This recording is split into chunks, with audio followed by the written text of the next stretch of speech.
1절 보시면 다윗이 라마 나요트에서 나왔어요. 그리고 요나단을 찾아왔습니다. 내가 무엇을 하였으며 내 제약이 무엇이며 내 아버지 앞에서 내 죄가 무엇이기에 그가 내 생명을 찾느냐라고 말합니다. 여러분은 요즘 억울한 일 없으십니까? 내 마음과 달리 애매하게 오해를 받거나 사람들로부터 견제를 받거나 또 따돌림을 받는 일은 없으십니까? 만일에 그런 일이 있다면 괜찮으십니까? 어떻게 대처하고 어떻게 반응하고 있었습니까? 반대로 혹시 여러분이 사울 왕의 입장에 있지는 않으십니까? 정확히 잘 알지도 못하면서 사람들에게 전해 들은 말로 얼핏 본 것 가지고 그게 내 상상력을 더하여 누군가를 오해하고 있거나 또 판단하고 있지는 않으십니까? 아니면 주변에 오해를 받고 있는 사람 혹시 있지는 않으십니까? 요나단처럼 그를 어떻게 돕고 있습니까? 마음을 같이 하며 살 길을 같이 찾으십니까? 아니면 야, 이건 너의 일이니 잘 판단해서 결정해, 그리고 한 걸음 물러서서 그냥 남의 일이거니 하고 그냥 바라만 보고 있습니까? 아니면 옛날 일, 또 없던 일까지 막 돌추고 보태서 부추겨서 싸움과 다툼의 막장으로 밀어넣고 있지는 않으십니까? 근데 여러분, 의외로 이런 사람들이 많다는 거 아시죠?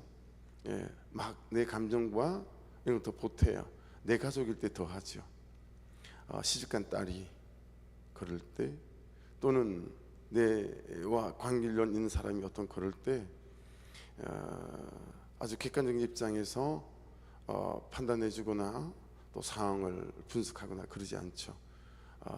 내 감정을 보태고 그래서 그를 편들고 그를 위로하는 것 같지만 그 사람으로 하여금 자기 자신의 잘못에 대하여 직시하거나 객관화되지 못하게 만들고, 그래서 오히려 내가 사랑하는 그 사람에게 문제가 있음에도 불구하고 그 사람의 문제와 허물은 이렇게 아무것도 아닌 것처럼 말하고, 그리고 다른 사람의 부족한 부분만 오히려 부각시켜서 사단이 깔아놓은 멍 속에서 춤추게 만드는 그런 일들이 저와 여러분에게는 자주 있는 일이다 싶습니다.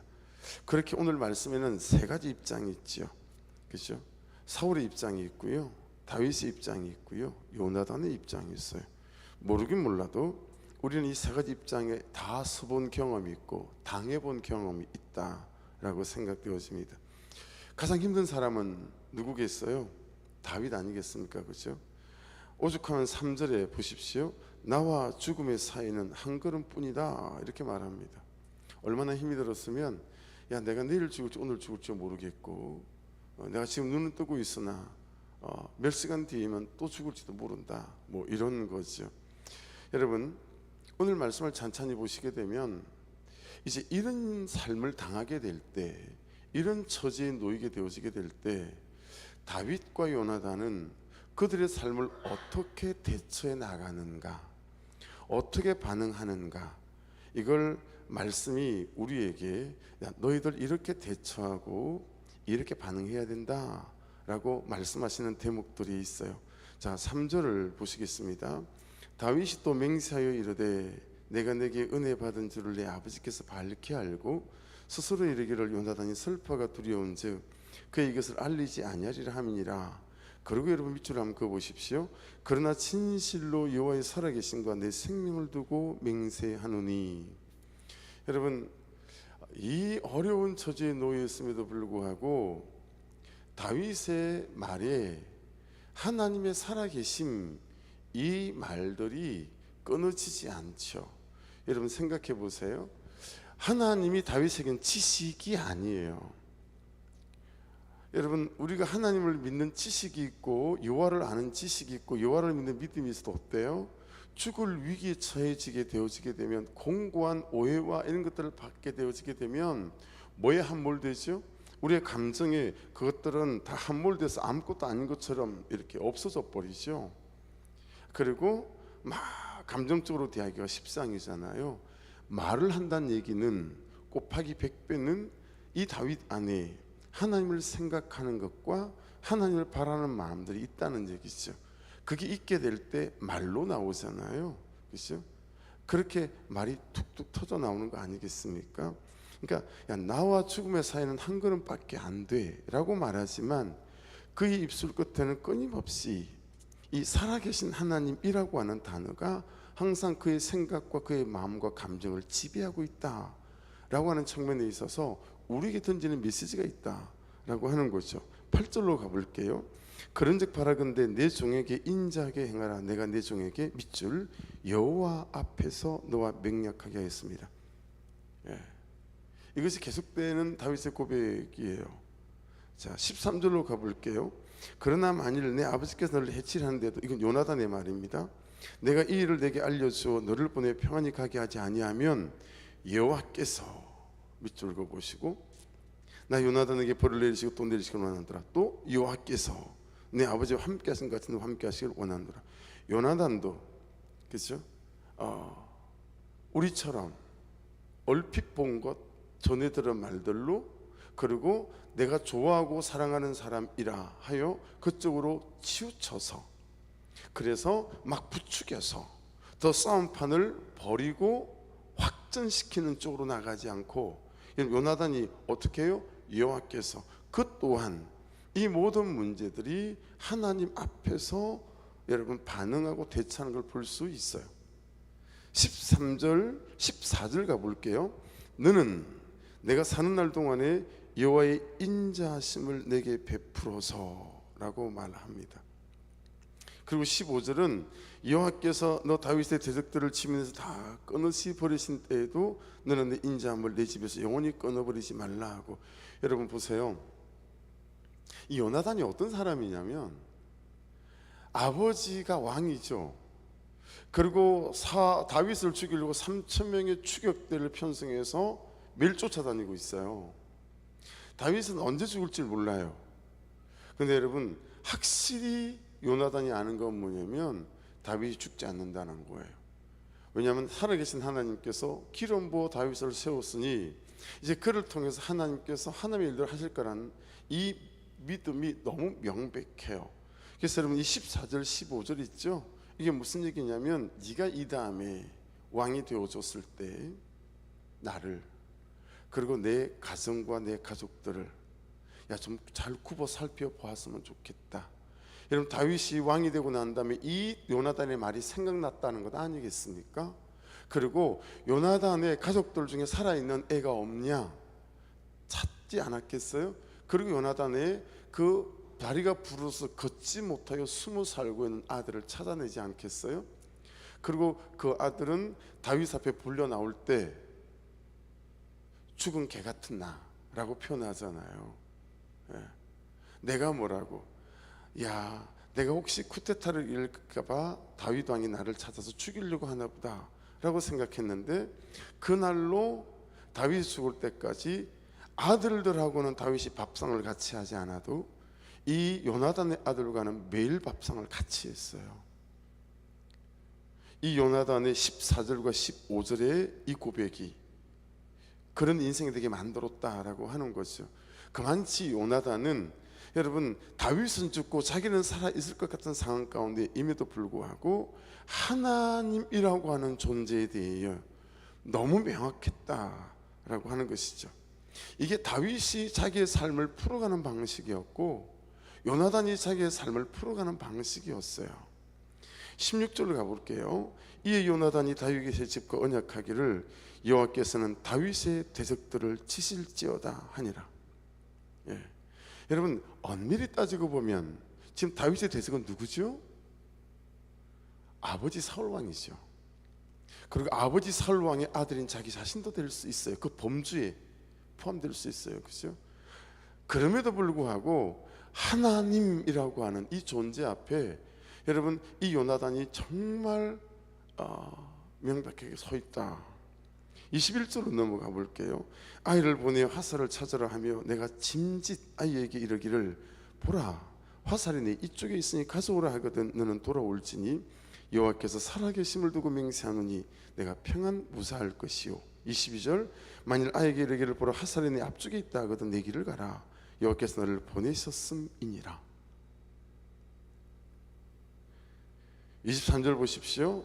너와 내가 말한 일에 대하여는 밑줄입니다. 여호와께서 너와 나 사이에 영원토록 계시느니라 하니라. 여호와 라파 익숙하시지요? 치료하시는 하나님. 여호와 니시도 익숙하시죠? 승리의 깃발, 승리를 주시는 하나님. 그렇죠? 여호와 샴마 익숙하죠? 여기 계시는 하나님. 이런 거 아니겠어요? 근데 여러분 이 23절도 하나님의 또 다른 이름이세요. 여호와 올람, 영원히 계시는 하나님이란 뜻이에요. 다윗에게는 그랬어요.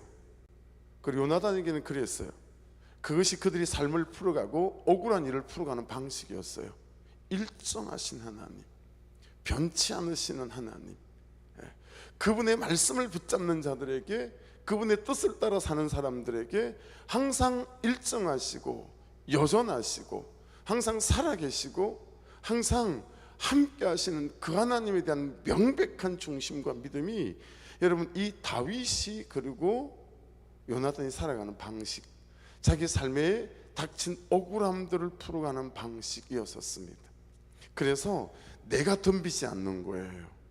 내 분노와 내 억울함과 내 감정에 절대 포로와 노예가 되지 않는 거예요.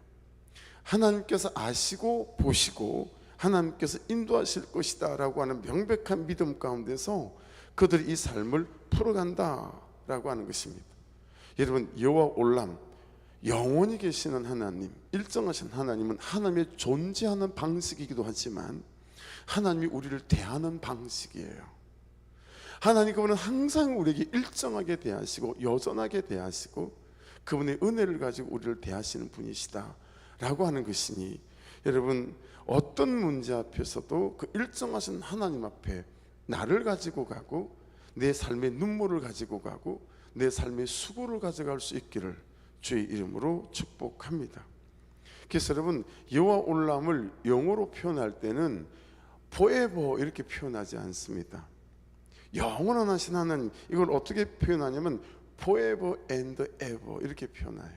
영원 무궁하신 하나님, 어떤 경우에도 절대로 변개치 않으시는 하나님, 항상 나를 십자가 사랑으로 대하시고 항상 십자가의 그 은혜로 나를 대하시는 하나님, 이 forever and ever 영원 무궁하신 하나님이라고 하는 이 표현을 쓸 게 없어서 영어적으로는 그렇게 표현을 한다라고 하는 것입니다. 이제 우리의 적용점으로 넣어와 봐야 되겠죠. 저하고 여러분들은 어떤가라고 하는 거죠.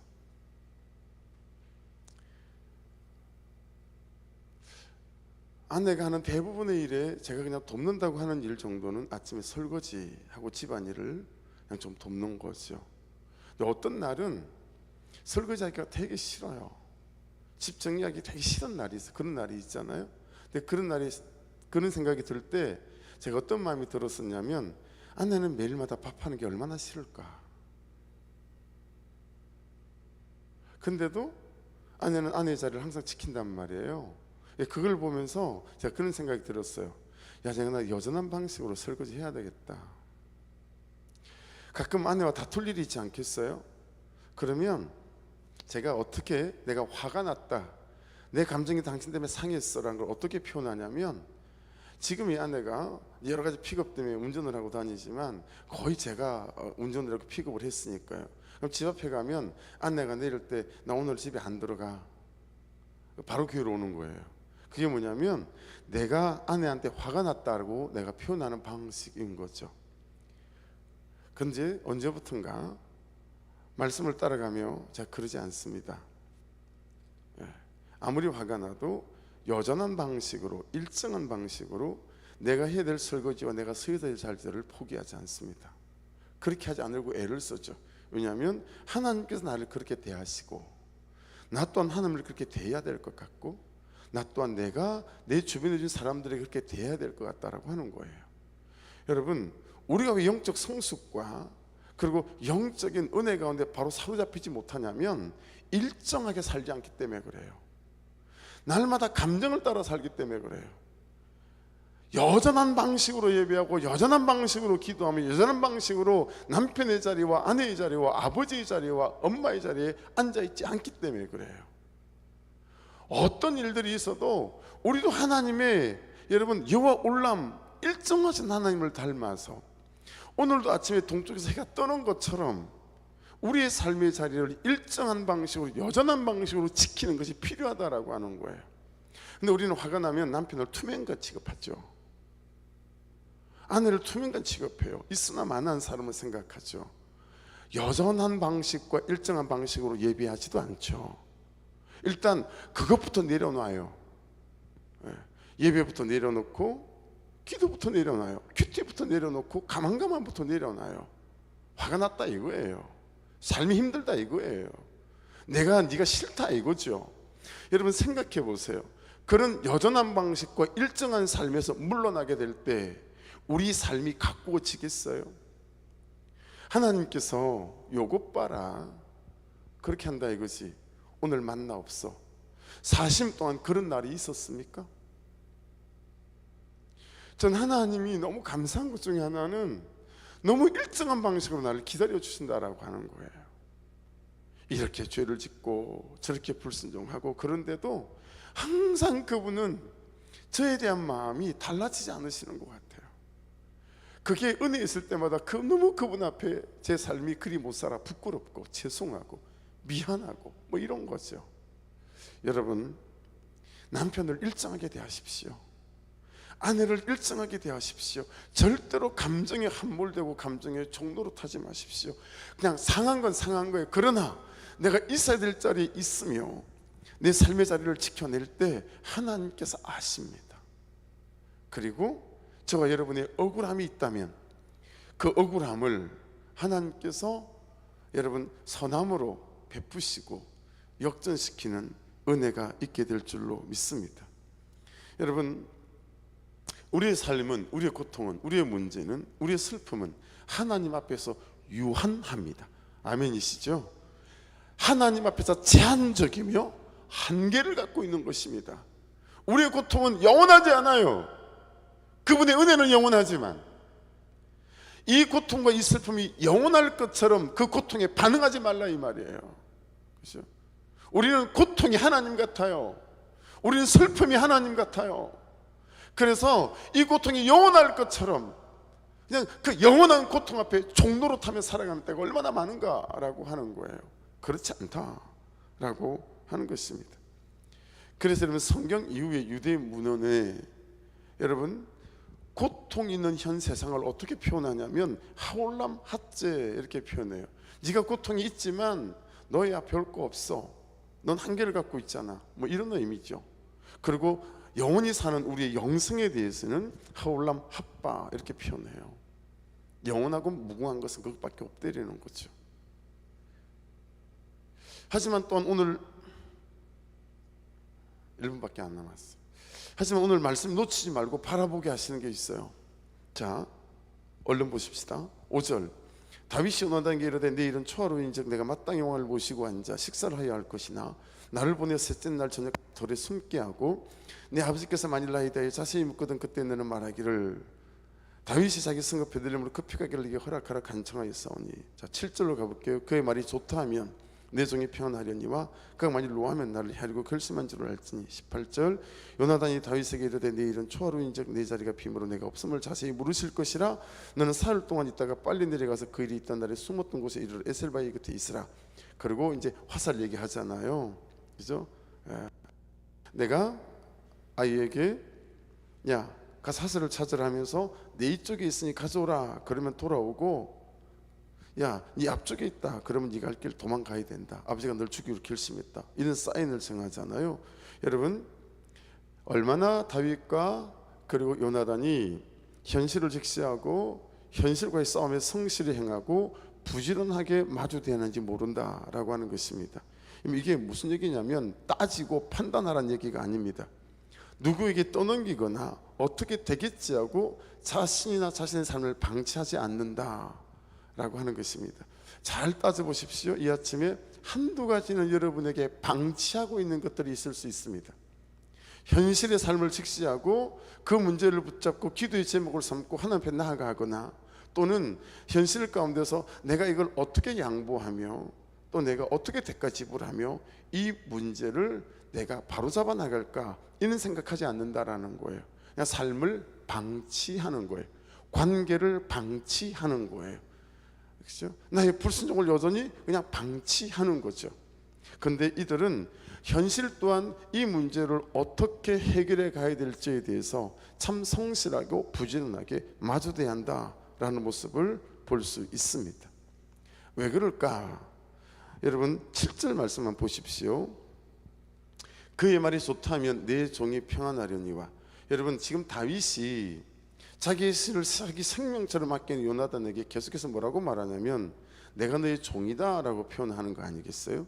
8절로 가보시겠습니다. 그런즉 바라건대 내 종에게 인자하게 행하라. 내가 내 종에게 여호와 앞에서 너와 명약하게 하였음이니라. 그러나 내게 제약이 있으면 내가 친히 나를 죽이라. 나를 내 아버지로 데려갈 이유가 무엇이냐 하니라. 여러분 이렇게 서로가 생명을 위탁한, 다윗은 요나단에게 생명을 위탁했어요. 내 생명 네 것이니.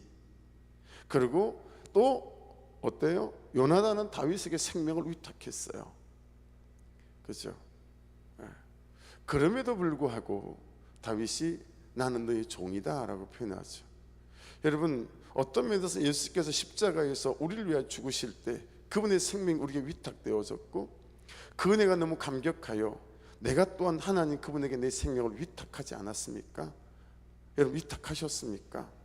십자가에 내 생명을 위탁하셨습니까? 여러분 이게 되어지니까 어떤 게 되어지는 거죠? 겸손한 거예요.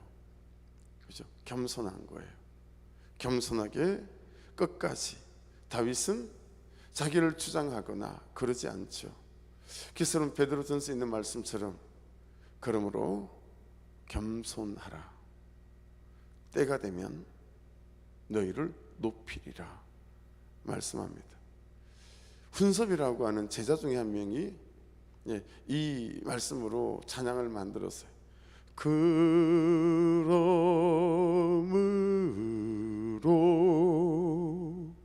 겸손하라. 때가 되면 내가 너희를 높이리라.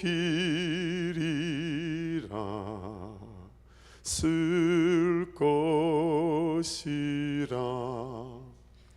다윗이 하나님 앞에 너무 겸손하죠. 요나단 앞에 너무 겸손하죠. 그리고 자기의 현실 앞에 너무 겸손해요. 해서 하나님의 인도하심을 받을 수 있었어요. 우리가 하나님 그분의 인도하심을 받지 못하는 분명한 이유는 뭐냐면 저도 여러분도 겸손하지 않기 때문에 그렇습니다. 내 죄를 보지 않는 교만함, 날마다 그의 죄만 보며 그를 판단하고 정죄하는 이 교만함이 우리로 하나님의 방식으로 살아가지 못하게 만들고 하나님의 내 인생에서 일하시지 못하게 만든다라고 하는 것입니다. 그러니 여러분 겸손하십시다. 때가 되면 여러분의 겸손함을 하나님께서 쓰실 줄로 믿습니다. 그리고 저와 여러분을 하나님께서 높이실 것입니다. 기도하겠습니다. 이 시간 말씀을 잡고 엘올람, 영원하신 하나님, 오늘 제 기도 제목입니다. 영원하신 하나님, 항상 나를 일정한 방식으로 편애하시지 않고 잘 못 살았다고 내일 내가 먹을 만나를 내리지 않냐는 그런 하나님이 아니라 항상 만나를 들고 나를 기다리시는 그 하나님, 하나님 그 은혜 가운데 내가 서게 도와주십시오 라고 기도하며, 혹시 억울한 일이 있다면, 혹시 오해받는 일이 있다면 내가 어떤 방식으로 살아야 될지 오늘 말씀을 말씀하고 있는 바를 내가 붙잡고 살아가게 도와주시옵소서 또한 기도하기를 원하고, 교회를 위해서 기도해 주십시오. 이 도시와 도시를 자유케 하는 놀라운 아버지 겸손한 교회가 될 수 있도록 은혜 베풀어 주시고, 아버지 원건 각지에서 전국 각지에서 찾아드는 참 상처 있고 고통당하는 자들이 자유케 되어지는 교회로, 그는 메시지로 말씀으로 예배로, 그는 사람들로 아버지 북적거리고 차고 넘치고 줄 서서 들어올 수 있는 교회가 될 수 있도록 역사여 주시옵소서. 우리 주여 한번 부르고 같이 기도드립니다. 주여